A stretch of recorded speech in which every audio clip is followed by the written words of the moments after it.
آموزش خط فارسی یا به قول تاجیک ها الفبای نیاکان در یکی از مدارس شهر دوشنبه. این دانش آموزان هفته فقط 1 ساعت خط فارسی یاد می گیرند. همان خطی که بیش از 1000 سال در میان تاجیکان رایج بود و 80 سال پیش در زمان حکومت استالین عوض شد.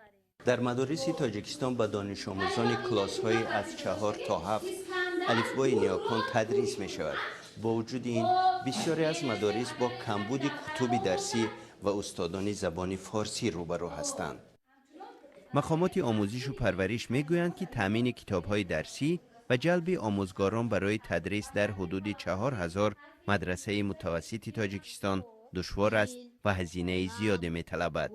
اما این معلم خط فارسی می خواهد که ساعات تدریس خط نیاکان افزایش داده شود. خوب میشد که همین فن تعلیم الفبای نیاگان در صفحه 8 و 9 نیز 1 ساعته لااقل برای مانده میشد. سال 2010 برای کلاس های 8 تا 11 مدارس تاجیکستان کتاب های بیاض ادبیات با حروف فارسی در ایران منتشر شد. اما این کتاب ها هنوز به دست دانش آموزان نرسیدند. در این اواخر بحثی گذار به خط فارسی دوباره داغ شده. مخالفت وزیر آموزش و پرورش با این موضوع به بحث‌های بیشتر دامن زده. من طرفدار اون هستم که هر یک زیایی تاجیک خط فارسی عربی اساس داند، خوانده تواند، تحقیقات علمی برد. اما من در همین مرحله که قرار داریم طرفدار گذشتن به الفبای نیاگان هنوز نیستم. از نظر اقتصادی در شرایطی که ما و شما قرار داریم هنوز به منفعت ما نیست. طی بیش از 1000 سال گذشته الفبای فارسی میان تاجیکان رایج بود. میراث فرهنگی بزرگ به این خط انشا شده. اما در سال 1930 اول الفبای لاتینی و 10 سال بعد خط سیریلیک جایگزین خط فارسی شد و ارتباط تاجیکان با میراث فرهنگی گذشتهشان گسسته شد.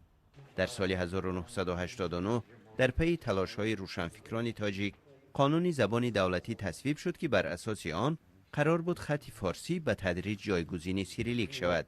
اما جنگ داخلی مانع این امر شد. نجات هفته‌نامه حزب نهضت اسلامی تاجیکستان از احزاب عمده مخالف دولت. اخیراً مسئولان این نشریه اقدام به چاپ صفحه به الفبای فارسی کردند. اگر ما حیثیت و هویت ملت رو در عموم می‌خواهیم که کامل بسازیم، برگشت به حروف نیاگان اصلی کار است و در خود نوشته نجات هم در زیر حروف کریلی حروف فارسی را از روز اول جا داده ایم. این خودش اشاره هست که باید این حروف جای حروف سیریلیک را بگیرد. البته گذار به خط فارسی هزینه به دنبال دارد، اما به نظر می رسد که مقامات تاجیک را بیشتر عواقب سیاسی این امر نگران کرده تا پیامدهای اقتصادیش. وقتی بحث خط فارسی مطرح می شود، بسیاری از گسترش نفوذ ایران ابراز نگرانی می کنند. اما طرفداران خط فارسی الفبای سیریلیک را میراث استعمار و ادامه نفوذ روسیه در تاجیکستان می دانند. سهراب زیا، BBC دوشنبه.